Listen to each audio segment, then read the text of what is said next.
ভারত নিজেদের অভ্যন্তরীণ কোন্দল সামাল দিতেই হিমশিম খাচ্ছে, কিন্তু অন্যের লেজ টানার স্বভাব থেকে বের হতে পারছে না তারা। তাই বাংলাদেশ নিয়ে এত মিথ্যাচার করছে ভারতের গণমাধ্যম।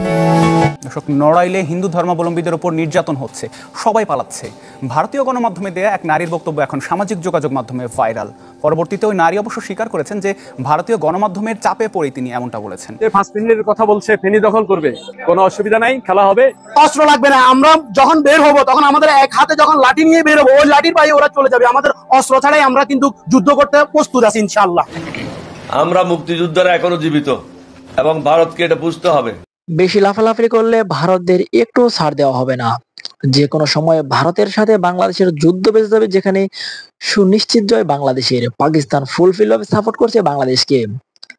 যে কোনো ভাবেই ভারত কিছু করতে পারবে না এই বাংলাদেশকে। চীন সহ পাকিস্তান অনেক দেশই কিন্তু বাংলাদেশকে ভালোভাবে সাপোর্ট করছে। আজকের এই ভিডিওতে প্রমাণ এবং বিস্তারিতের মাধ্যমে সবকিছু দেখতে পারবেন। আশা রাখবো সম্পূর্ণ ভিডিওটি দেখবেন, একটু স্কিপ করবেন না। সেই সাথে যারা এখন এই চ্যানেলটি সাবস্ক্রাইব করে রাখেনি, দ্রুত এই চ্যানেলটি সাবস্ক্রাইব করে আমাদের সাথেই থাকবেন। ইতিমধ্যে যারা চ্যানেলটি সাবস্ক্রাইব করে দিয়েছেন তাদের সকলকে জানাচ্ছি অসংখ্য ধন্যবাদ। চলুন তাহলে এই ভিডিওতে লাইক করে বিস্তারিত ভিডিওটি মোবাইলের স্ক্রিন থেকে ধারাবাহিকভাবে একের পর এক দেখে আসি। মিনিটের কথা বলছে, ফেনী দখল করবে, কোনো অসুবিধা নাই, খেলা হবে, অস্ত্র লাগবে না। আমরা যখন বের হবো তখন আমাদের এক হাতে যখন লাঠি নিয়ে বের হবো, ওই লাঠির পায়ে ওরা চলে যাবে। আমাদের অস্ত্র ছাড়াই আমরা কিন্তু যুদ্ধ করতে প্রস্তুত আছি ইনশাআল্লাহ। একটা দেশ দখল করার জন্য বলতেছে, তাদের মতো কুৎসিত কুলাঙ্গার পৃথিবীতে আর আছে কিনা আমার জানা নেই।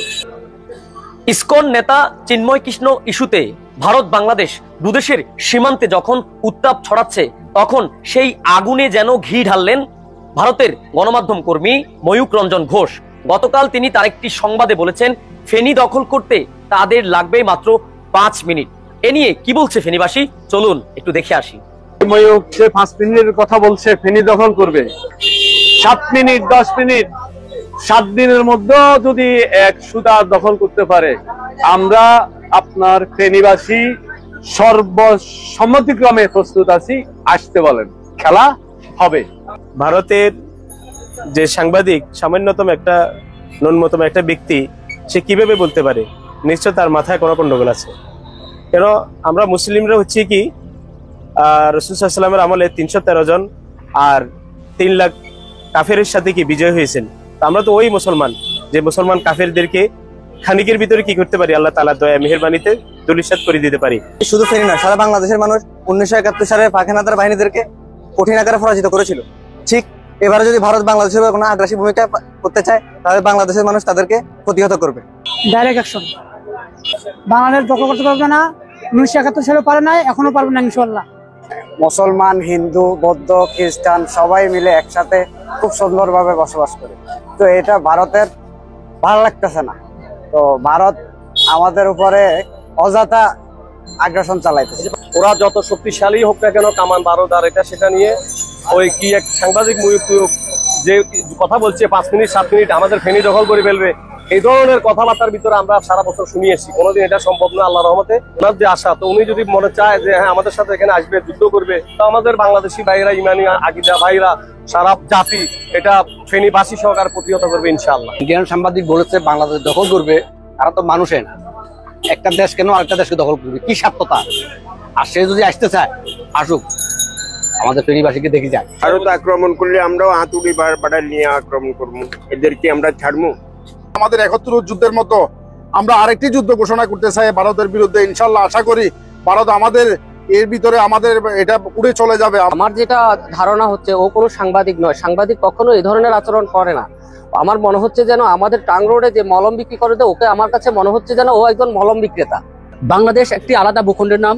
1971 সালে দীর্ঘ 9 মাস যুদ্ধের মাধ্যমে এই দেশের মানুষ ঝাঁপিয়ে পড়ে তাদের কাছ থেকে স্বাধীনতা ছিনিয়ে এনেছে পাকিস্তানিদের কাছ থেকে।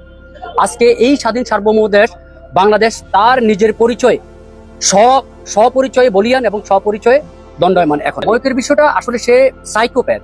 Mentally personally I think that mentally he is disorder, completely disorder. ভারতের কেউ কোনো ফাগলে যদি কবে বলে ফেনী দখল করবে, এটা হলো স্বাধীন বাংলাদেশ। আমাদের যে স্বাধীন দিকে গেছে, কোনো রাষ্ট্র যদি এটা কখনো পারবো না। আমাদের যে বাংলাদেশের যে মানুষ আছে ওরা আসবে, আর আমরা কি আঙ্গুল চুষবো? আমাদের তো ওই ক্যাপাসিটি আছে, আমাদের কি নাই? বাংলাদেশে এমন কি না যে ওরা যে কি মনে করে আমাদেরকে, আমরা কি এইভাবেই বসে থাকবো? অস্ত্র লাগবে না, আমরা যখন বের হব তখন আমাদের এক হাতে যখন লাঠি নিয়ে বের হবো ওই লাঠির বাইরে ওরা চলে যাবে, আমাদের অস্ত্র ছাড়াই আমরা কিন্তু যুদ্ধ করতে প্রস্তুত আছি ইনশাআল্লাহ। ইন্ডিয়ার সাংবাদিক বলছে 5 মিনিটের মধ্যে আমাদের ফেনী দখল করবে। আমি 1 ঘন্টা টাইম দিলাম, যদি এরা যদি আমাদের ফেনী যদি দখল করতে পারে রক্তের বন্যা বসে যাবে ওই, কিন্তু তারা আমাদের বিলনীয় পর্যন্ত আসতে পারবে না। ভারত যদি কোনোভাবেই বাংলাদেশে আগ্রাসন চালায় তবে বাংলাদেশিরাও ভারতকে ছাড় দিয়ে কথা বলবে না। দুদেশের এমন উত্তপ্ত পরিস্থিতিতে সীমান্তে ফিরে আসবে নিরাপত্তা, এমনটাই প্রত্যাশা স্থানীয় বাসিন্দাদের।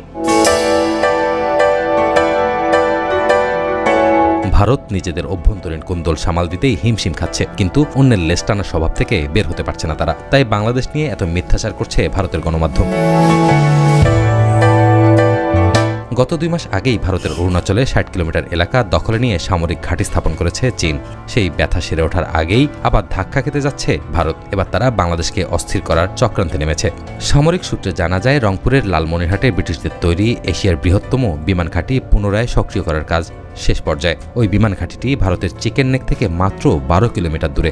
যা করা গেলে হুমকিতে পড়বে ভারতের সার্বভৌমত্ব, নড়বড়ে হয়ে পড়তে পারে ভারতের 7 সিস্টার নামক 7টি রাজ্য। এমনিতেই সেখানকার রাজ্যগুলি দীর্ঘদিন স্বাধীনতার দাবিতে আন্দোলন করে আসছে, তার উপর হঠাৎ করে বাংলাদেশকে খেপিয়ে ভারত নিজেরাই নিজেদের বিপদ ডেকে আনছে। বাংলাদেশকে অস্থির করে ফায়দা লুটতে চাওয়া ভারত নিজেদের ফাঁদে পড়তে পারে 7 সিস্টার ইস্যুতে। কারণ 2 দেশের এমন শত্রু সম্পর্ককে সুযোগ হিসেবে নিতে পারে ভারতের পাশের শত্রু দেশ চীন। তারা যদি 7 সিস্টার ইস্যুতে বাংলাদেশকে সহযোগিতা করে তবে মহা সংকটে পড়বে দিল্লি। তখন ভারতের চিকেন নেক ঝুঁকিতে পড়বে। ভারতের উত্তর পূর্ব রাজ্যগুলোর সঙ্গে দেশের অবশিষ্ট অঞ্চলের সংযোগ রক্ষাকারী একটি সংকীর্ণ ভূখণ্ড চিকেন নেক নামে পরিচিত। এই চিকেন নেককে কেন্দ্র করে ভারতের 7 সিস্টার রাজ্যগুলোর কথা বারবার শিরোনাম হচ্ছে। এখনও মণিপুর রাজ্যে স্বাধীনতা আন্দোলন দমাতে ব্যাপক হত্যাযজ্ঞ চালাচ্ছে মোদী প্রশাসন। বাংলাদেশে আওয়ামী লীগ সরকারের পতনের পর ঘুরে ফিরে আলোচনায় আসছে ভারতের 7 সিস্টার রাজ্যগুলো। কারণ আশঙ্কা করা হচ্ছে এ রাজ্যগুলো নিজেদের স্বাধীনতা ঘোষণা করতে পারে। এরই মধ্যে মণিপুরে শুরু হয়েছে আন্দোলন, প্রতিদিন মারা যাচ্ছে মানুষ। মণিপুর ভারতের সঙ্গে থাকতে কেউ কেউ বলছেন যে শেখ হাসিনার পরিকল্পনাতে পুরা পানি ঢেলে দিচ্ছেন ডক্টর মোহাম্মদ ইউনূস এবং বাংলাদেশের রাজনৈতিক দলগুলো। চিন্ময় কৃষ্ণা দাস এই ইস্যুকে কেন্দ্র করে ভারতের সাথে বাংলাদেশের যে একটা অস্বাভাবিক পরিস্থিতি তৈরি হয়েছিল আস্তে আস্তে সেটা কাটতে শুরু করেছে। আবার জুলাই আগস্ট পরবর্তী যে সময়টা ছিল ওই সময়ে একাত্তা হইয়া যারা শেখ হাসিনার পতন ঘটিয়েছিল তাদের মধ্যেই ক্ষমতাকে কেন্দ্র করে বিভিন্ন কারণে আমাদের সমন্বয়কদের মধ্যে কেউ কেউ বড় বড় পোস্টে গেছে, কেউ পদপদবি পায়নি, নানান ঝক্কি ঝামেলার কারণে এই শক্তিটা বিচ্ছিন্ন হয়ে গিয়েছিল। আর এই শক্তিটা যখন বিচ্ছিন্ন হয়েছে স্বাভাবিকভাবে সেখানে আওয়ামী লীগ তাদের রাজনীতি করার বা তারা যেটা করার দরকার আজকে আওয়ামী লীগের জায়গায় অন্য দল থাকলে তারাও এটাই করতো, তো সেই খেলাটাই আওয়ামী লীগ খেলতে চেয়েছে। তবে আওয়ামী লীগের হাতে বড় একটা শক্তিশালী অবস্থান ছিল ভারত। তো ভারতের এই ইস্যুটা মানে চিন্ময় কৃষ্ণদাস ইস্যুতে আওয়ামী লীগ সরাসরি তার পক্ষে ছিল। হিন্দুদেরকে নির্যাতন করা হচ্ছে বলে তারাও বিভিন্ন ধরনের কিন্তু মেসেজ দিচ্ছিল পত্রিকাতে, ফেসবুকে, আন্তর্জাতিক অঙ্গনে। তো এইটা কিন্তু দেখেন যেই দলেই করি কিন্তু বাংলাদেশের স্বার্থ নিয়ে যখন কোনো রকম ষড়যন্ত্র খেলা রচিত হবে সেখানে আমরা কখনোই রাজনৈতিক দলগুলোর সাপোর্টে যাওয়ার সুযোগ নেই বাংলাদেশের পক্ষে। যখন একটা দলের বিপরীতে একটা অভিযোগ আনা হয় সেটা এক জিনিস, কিন্তু যখন দেশের বিরুদ্ধে অভিযোগ আনা হয়, দেশের জনগণের বিরুদ্ধে আনা হয় তখন সেটা কিন্তু আরেক জিনিস। তো আওয়ামী লীগ যেখানে আপনার এই হিন্দু এবং ইস্কন প্লাস চিন্ময় কৃষ্ণা এই 3টি ইস্যুতে নতুন একটা খেলা কিন্তু আসলেই শুরু করেছিল, তবে সেই খেলাতে পুরো পানি ঢেলে দিয়েছেন ডক্টর মোহাম্মদ ইউনূস। গতকালকে বাংলাদেশের প্রত্যেকটা রাজনৈতিক দলকে নিয়ে তিনি একটা জাতীয় ঐক্য টাইপের টিম গঠন করেছেন। প্রত্যেকটা রাজনৈতিক দলকে ভারতের এই ইস্যুতে প্রপার প্রপাগান্ডা, মিথ্যাচার, বিভিন্ন ইস্যুতে তিনি কিন্তু একটা ঐক্য গড়ে ফেলেছেন। এরপরে আজকে তিনি যেটা করছেন সেটা আরেকটু ডাইমেনশন আমার কাছে মনে হয় যে এই ঘটনাটা আমাদের তৈরি করছে। বাংলাদেশের যারা কি বলা হয় যে আমাদের যারা ধর্মীয় সম্প্রদায়গুলো আছেন, তাদের যারা প্রধান আছেন বিভিন্ন ধর্মের, তাদেরকে আজকে ডক্টর ইউনূস ডেকেছেন এবং তাদের সাথেও আজকে তিনি একটা বৈঠক আয়োজন করেছেন। সেই বৈঠকে এখানে নানান বিষয় নিয়ে আলোচনা হয়েছে। তো আজকে এখানে হিন্দু, বৌদ্ধ, খ্রিস্টান যারাই আছেন, বিভিন্ন মাইনরিটি, বিভিন্ন তারা সবাই এসেছিলেন ডক্টর মোহাম্মদ ইউনূসের ডাকে, যে কিভাবে আসলে এই উদ্ভূত পরিস্থিতিকে মোকাবেলা করা যায় এবং বাংলাদেশকে অস্থিতিশীলতার হাত থেকে রক্ষা করা যায়, সাম্প্রদায়িক উস্কানির হাত থেকে রক্ষা করা যায়। তো এখানে যারা ধর্মীয় নেতারা আসছেন আমি সবার মন্তব্য দেখছি, সবাই যথেষ্ট পজিটিভ বলছেন। ইভেন বলছেন একটা সম্প্রীতির বন্ধন প্লাস একটা মেলা চান, আমার মনে হয় যেটা খারাপ না, আইডিয়াটা এই মুহূর্তে ভালো, যে হিন্দুদের মধ্যে যারা একদম বড় বড় লেভেলের মানুষ আছেন, সাধারণ জনগণ তো ভাই হিন্দু মুসলমানের মধ্যে আমরা কিন্তু পলিসি টলিসি বুঝি না। আমরা বুঝি ভাই ফেসবুকে একটা ভিডিও আসছে, কোনো কথা নাই, যাইয়া এখনই অ্যাকশন হবে, ইমান জাগাইতে হবে, এবার হিন্দুদের ইমান হোক আর মুসলমানের ইমান হোক। কিন্তু যারা ধর্মীয়ভাবে লিড করেন এদের মধ্যে অনেক ভালো মানুষ আছে, যারা বুঝের মানুষ, যে না এখন আসলে কি হচ্ছে দেশে, এই মুহূর্তে কী করা যায়। বা হিন্দুদের মধ্যে যারা পলিটিশিয়ান আছেন তারাও কিন্তু এই ইস্যুগুলোতে ওইভাবে কথা বলেন নাই, বা যারা ধর্মীয় নেতা আছেন বাংলাদেশে বিভিন্নভাবে, প্রত্যেকটা ধর্মেরই অনেক বড় বড় জ্ঞানী বুজুর্গ আছেন, পণ্ডিত আছেন, তো তারাও কিন্তু আসলে ওইভাবে মাঠে নামেন নাই। বাট রাইট নাও বাংলাদেশের স্বার্থে প্রত্যেকটা ধর্মীয় যারা দল আছেন বা গোষ্ঠী আছেন তাদের নেতাদেরকে নিয়ে আজকে যে বৈঠক হয়েছে, সেই বৈঠকের দৃশ্য, সেই বৈঠকের ছবি, গতকালকে সারা বাংলাদেশের রাজনৈতিক যেই ছবি আমরা দেখছি, এগুলো এই মুহূর্তে একটা পজিটিভ। তবে আওয়ামী লীগের জন্য অনেকটা নেগেটিভ অবস্থা ধরছে। ইভেন ডক্টর মোহাম্মদ ইউনূস একটা বক্তব্য দিয়েছেন যে তৎকালীন প্রেক্ষাপটে এমন ছিল যে একটা মারলে 4টা আসে, আর এখন 4টা মারলে 40টা দাঁড়াবে। ভয়ের কিছু নাই, জাতীয় ঐক্যে ফাটল ধরে নাই, ইভেন যে কোনো পরিস্থিতিকে মোকাবিলায় আমরা ঠান্ডা হয়ে যায়নি। তিনি কিন্তু কথাগুলো সোজা আওয়ামী লীগকে মেনশন করছেন যে এখানে আওয়ামী লীগ ওই সময় যে প্রেক্ষাপটটা দেখছিল, তো এখনকার প্রেক্ষাপট দেখে বিভিন্ন জাতিগোষ্ঠী দলাদলি, কলেজে কলেজে মারামারি, ছাত্রদের মধ্যে দৌড়াদৌড়ি, এরকম একটা ফাটল যেটা হয়েছে, এটা দেখে খুশি হওয়ার কিছু নাই। সমন্বয় একটা বা বাংলাদেশের পলিটিশিয়ানরা এখনও এক আছে, তবে এটা প্র্যাকটিক্যালি স্বার্থের উপর আসলে হয়তো বোঝা যাবে কতটুকু এক আছে। বাট রাইট নাও যে পরিকল্পনা হয়তো বা আওয়ামী লীগের ছিল, আমরা প্রকাশ্যে দেখেছিও কিছু কর্মকাণ্ড, সেইখানে এটা হতাশাজনক আওয়ামী লীগের জন্য, যে বাংলাদেশের মধ্যে এই মুহূর্তে যে কোনো অস্থিতিশীল পরিবেশ তৈরি করার চেষ্টা করলে সরকার ছাড় দিবে না। দেশে যারা আছে কোনো রকম কর্মকাণ্ডে অংশগ্রহণ করলে সাথে সাথে আইনশৃঙ্খলা বাহিনী ব্যবস্থা নেবে, কঠোর শাস্তি নিশ্চিত করা হবে। বাংলাদেশ প্রশ্নে ভারতের সাম্প্রতিক আচরণ দেখে আমরা সবাই এটা বুঝতে পারছি, বাংলাদেশে একটা সাম্প্রদায়িক দাঙ্গা বাঁধিয়ে দেওয়ার চেষ্টা করছে ভারত। এটা নিয়ে আসলে কারো তেমন কোনো কনফিউশন নেই, আমারও নেই। নানাভাবে সেই চেষ্টা হচ্ছে এবং আমাদের সরকারের উচিত হবে এই দাঙ্গা বেঁধে যাওয়ার মতো পরিস্থিতি তারা যেন কঠোর হাতে দমন করতে পারেন। কারণ একবার যদি এই ধরনের কিছু ঘটে যায়, সেটা সীমিত স্কেলেও যদি হয়, এটার প্রভাব হবে খুবই খুবই সুদূরপ্রসারী। ফলে বাংলাদেশে এই ধরনের চেষ্টা সংখ্যাগরিষ্ঠ মুসলিম সম্প্রদায়েরও যদি কেউ করে থাকেন, তাদের বিরুদ্ধে খুব কঠোর আইনি ব্যবস্থা নিতে হবে, এটা সবচেয়ে জরুরি ব্যাপার। কিন্তু সেটা করছে কিনা সেটা গুরুত্বপূর্ণ প্রশ্ন। সুনামগঞ্জে গতকাল একটা ঘটনা ঘটেছে, এটা নিয়ে একটু আগে একটু বলে রাখা ভালো যে এই ধরনের একটা দাঙ্গা পরিস্থিতি তৈরির চেষ্টা হয়েছে, কিন্তু আমি খুব অবাক হয়েছি বাংলাদেশের মিডিয়া এটা নিয়ে নিউজ ঠিকমতো করেনি। আমি দিনভর সামাজিক মাধ্যমে অনেককে এই প্রশ্নে কথা বলতে দেখেছি, এমন মানুষজন কথা বলেছে যারা ক্রেডিবল, যাদের ফালতু কথা, মিথ্যে কথা বলেন না, এবং হিন্দু সম্প্রদায়েরও মানুষ যারা ভারতের বিরুদ্ধে, ভারতের আধিপত্যবাদের বিরুদ্ধে কথা বলছেন, এরকম মানুষও এই ব্যাপারে অনেকে দৃষ্টি আকর্ষণ করার চেষ্টা করেছেন। কিন্তু আমি সারপ্রাইজড হয়ে দেখেছি বাংলাদেশের মিডিয়াতে খবরটা আসলে আসেনি, অন্তত আমার চোখে পড়েনি। কেউ করেছে কিনা আমি জানি না, পরে করে থাকতে পারে, কারণ বিবিসি বাংলায় রিপোর্টটা করেছে, বেশ বিস্তারিত রিপোর্ট করেছে এবং সেটা উচিতই ছিল। আমি আহ্বান জানাবো যে কোনো কিছু যাতে ধামাচাপা দিয়ে রাখা না হয়, মিডিয়াকে অ্যাক্টিভ হতে হবে। এই সরকারের সময় মিডিয়া যথেষ্ট স্বাধীনতা ভোগ করছে এবং তাদের প্রিভিয়াস ধরনের বদভ্যাস যেন না থাকে, কারণ মিডিয়াতে এই জিনিসগুলো আসলেই সরকার পদক্ষেপ নেবে। পদক্ষেপ আগেই নেওয়া উচিত, নিচ্ছেও, কিন্তু যে ধরনের পদক্ষেপ নেওয়া উচিত সবসময় সেটা হয়ে উঠছে না। সুতরাং মিডিয়ার চাপ থাকা জরুরি। ঘটনা হয়েছে এখানে সুনামগঞ্জের দোয়ারা বাজার উপজেলার এক হিন্দু যুবকের কোরআন অবমাননার অভিযোগকে ঘিরে এলাকায় বেশ কয়েকটি বাড়ি ও দোকানপাটে হামলার খবর পাওয়া গেছে। মানে সামাজিক মাধ্যমে কোরআন অবমাননা করেছে এরকম একটা খবর ছড়িয়ে পড়লে মুসলমানরা গিয়ে বিক্ষোভ করে এবং সেখান থেকে এই ধরনের হামলা হয়। তাকে আটক করা হয়েছে, এই ধরনের তথ্য এখানে আছে। তার ছবি এবং তিনি কি বলেছেন সেটা নিয়ে একটা স্ক্রিনশট ছড়িয়ে পড়ে, তারপর এই ঘটনা ঘটে। এখানে বেশ কিছু ছবি আছে। হামলা ভাঙচুর সম্পর্কে যা জানা যাচ্ছে সেটা একটু পড়ি। সন্ধ্যার পর থেকে যখন কোরআন অবমাননার অভিযোগে মুসলমান সম্প্রদায়ের বাসিন্দারা বিক্ষোভ করছিল, সে সময় হিন্দু সম্প্রদায়ের বাড়িঘর, দোকানপাট লুটের ঘটনা ঘটে। এ নিয়ে সামাজিক মাধ্যমে মঙ্গলবার থেকে অনেককে পোস্ট দিতে দেখা যায়। স্থানীয় সাংবাদিক AR জুয়েল মঙ্গলবার রাত ও বুধবারে ঘটনাস্থলে সর্বশেষ অবস্থার খবর নিয়ে আসেন। তিনি বলেন, মঙ্গলবার রাতে বিক্ষোভ থেকে মুসলমান সম্প্রদায়ের বিক্ষুব্ধরা অভিযুক্ত হিন্দু যুবকের বাড়িঘর সহ আশপাশের বাড়িঘর ও বাজারে কিছু দোকানপাট ভাঙচুর চালায়। তিনি জানান, এই সময় কয়েকটি মন্দিরের গেটের অংশ ভাঙচুর করা হয়। স্থানীয় বাজারে একটি জুয়েলারির দোকানে ভাঙচুরের ঘটনা ঘটেছে।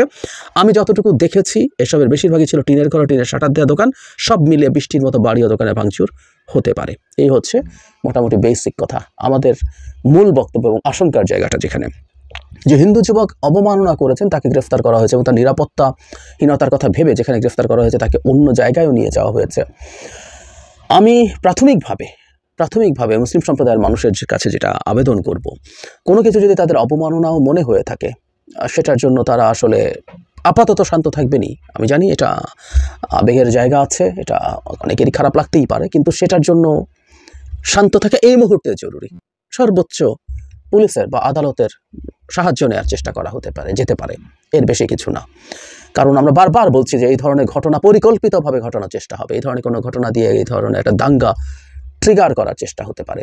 এই ব্যাপারগুলোতে আমরা খুব সতর্ক থাকতে হবে। কিন্তু সরকারের আসলে এই ধরনের কাউন্সেলিং করলে চলবে না। যেমন এই ঘটনাটা যে ঘটলো, এই বাড়িগুলো কেউ না কেউ ভাঙচুর করলো এবং একটা মন্দিরের একাংশ ভাঙচুর করা হয়েছে। মানে একটা উপাসনালয় ভাঙার ডাইমেনশন কিন্তু বাড়ি ভাঙা চাইতে আরও বেশি। এই মানুষগুলোর মধ্য থেকে সরকারকে আসলে গ্রেফতার করতে হবে, আইনের আওতায় আনতেই হবে। মানে আমরা শেখ হাসিনার সময়ে হিন্দু সম্প্রদায়ের উপরে নানা জায়গায় নানা হামলা হয়েছে, আমাদের মূল অভিযোগের জায়গা এটা ছিল, এগুলো হচ্ছে এবং এগুলোর কোনোটার বিচার হচ্ছে না। যদিও আওয়ামী লীগকে বিরাট হিন্দু বা সংখ্যালঘু বান্ধব সরকার হিসেবে এক ধরনের প্রচারণা আওয়ামী লীগ বা অনেকের মধ্য থেকে করতে দেখা যায়, কিন্তু সেটা কোনোদিন হতে পারেনি। এই ঘটনাগুলো যদি বিচার করা যেত, মব যেটাই করুক না কেন সেটা যদি বিচার করা যেত, তাহলে এই মব তৈরি করে কাজ করা বা ঘটনা ঘটানোর সম্ভাবনা অনেক কমে যেত। শেখ হাসিনা পালিয়ে যাওয়ার পর যে বিভিন্ন ক্ষেত্রে সরকার যখন নতুন ছিল তখন বিভিন্ন জায়গায় মব তৈরি করার ঘটনা ঘটেছে, নানা রকম অপরাধ হয়েছে, মানুষকে পিটিয়ে হত্যা করে ফেলা হয়েছে। এই ঘটনাগুলোর যদি খুব তদন্ত এবং আইনের আওতায় আনা হতো, অন্তত আইনের প্রাথমিক প্রক্রিয়া শুরু হতো, বিচার কাজ এগিয়ে যাচ্ছে দেখা যেত, তাহলে এগুলো ঠেকানো যেত। আমি মনে করি অন্য যে কোনো কিছু চাইতে এই মুহূর্তে হিন্দু সম্প্রদায়ের উপরে হামলার অভিযোগ সবচেয়ে ভয়ঙ্কর ব্যাপার এবং এটাকে সবচেয়ে গুরুত্ব দিয়ে দেখতে হবে। মানে এটা এমনকি বাইরের কোনো চাপ না থাকলেও না, এই রাষ্ট্রে সংখ্যালঘু সম্প্রদায় তারা নির্বিঘ্নে নিরুপদ্রব জীবনযাপন করবে, এই গ্যারান্টি যদি সরকার দিতে না পারে এটা কোনো সরকারই না, এটা যে সরকারই পারবে না সেটা কোনো সরকারই না। রাষ্ট্রের নাগরিকদের এটা দিতে হবে। এবং আমরা যে বলছি, প্রধান উপদেষ্টা যে বলছেন যে এরা আমাদের একই পরিবারের মানুষ আমরা, এবং এই রাষ্ট্রে হিন্দু সম্প্রদায়ের মানুষের অধিকার পাওয়ার জন্য হিন্দু সম্প্রদায় এই পরিচয়েরও কোনো প্রয়োজন নেই, হুইচ ইজ ট্রু। একটা দেশের নাগরিক মাত্রই যে কোনো রকম হামলা বা এই ধরনের ঝুঁকির মধ্যে সে তার রাষ্ট্রের কাছ থেকে নিরাপত্তা চাইতে পারে, পেতে হবে তাকে, আসলে জাস্ট ওই পরিচয়টুকুই যথেষ্ট। কিন্তু সেটা তো হচ্ছে না, এবং এই না হওয়াটা ভয়ঙ্কর ব্যাপার। এবং রাষ্ট্র হিসাবেই, সরকার হিসাবেই এটা চরম ব্যর্থ একটা সরকার বলেই আমরা দেখব। আর আমাদের মনে রাখতে হবে, এই উত্তেজনাকর পরিস্থিতি যখন ভারতের ক্রমাগত উস্কানি চলছে একটা দাঙ্গা বাঁধানোর জন্য, নানান ফর্মে উস্কানি দেওয়া হচ্ছে, সেই উস্কানির মধ্যে থেকে এই প্রবাবিলিটি আরও বাড়বে। এবং আমাদের এটুকু মনে রাখতে হবে, এই যে যারা গিয়ে হামলাও করলো মুসলমান সম্প্রদায়ের, এদের মধ্যেও নানা রকম উপাদান, এজেন্ট, সেটা ভারতের হোক আওয়ামী লীগের হোক, থাকতেই পারে, খুব সম্ভাবনা আছে। আমরা যেহেতু বারবার ষড়যন্ত্রের কথা বলছি, সরকার বলছে, which is right as well, আমি এটাকে সঠিকও মনে করি। সুতরাং এই সতর্কতাগুলো দরকার। আমরা দেখতে চাই সুনামগঞ্জে যারা এই হামলা ভাঙচুর করেছে, তদন্ত করলেই তাদের নাম বেরিয়ে আসবে, তাদেরকে গ্রেফতার করতে হবে।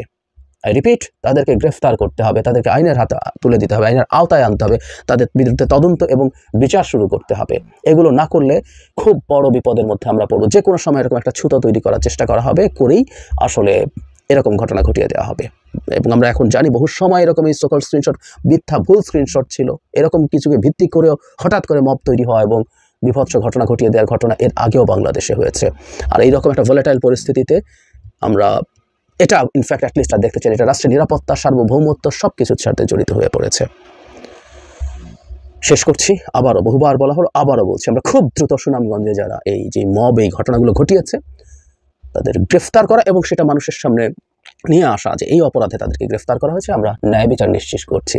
হিন্দু সম্প্রদায়ের মানুষকে আমাদের আশ্বস্ত করতে হবে এবং মুসলিম সম্প্রদায়ের মানুষের কাছে এই বার্তা পৌঁছে দিতে হবে, এ ধরনের কোনো ছুতোয় মানুষের ঘরবাড়ি, মন্দির ইত্যাদি ভাঙা যাবে না, এবং সেটা রাষ্ট্র এবং সরকার কোনোভাবেই। প্রিয় দেশবাসী, শুরু থেকে শেষ পর্যন্ত যারা এই ভিডিওটি দেখেছেন সকলকে জানাই অসংখ্য ধন্যবাদ। যারা এরকম নিউজ ভিডিও পেতে পছন্দ করেন তারা অবশ্যই এই চ্যানেলটি সাবস্ক্রাইব করে পাশে থাকা বেল আইকনটি বাজিয়ে দিবেন। যারা এখন এই ভিডিওটি শেয়ার করেননি, এই ভিডিওটি দ্রুত শেয়ার করে সকলকে দেখার সুযোগ করে দিন। আজকের মতন এই পর্যন্ত, দেখা হচ্ছে পরবর্তী কোনো ভিডিও নিয়ে ইনশাল্লাহ।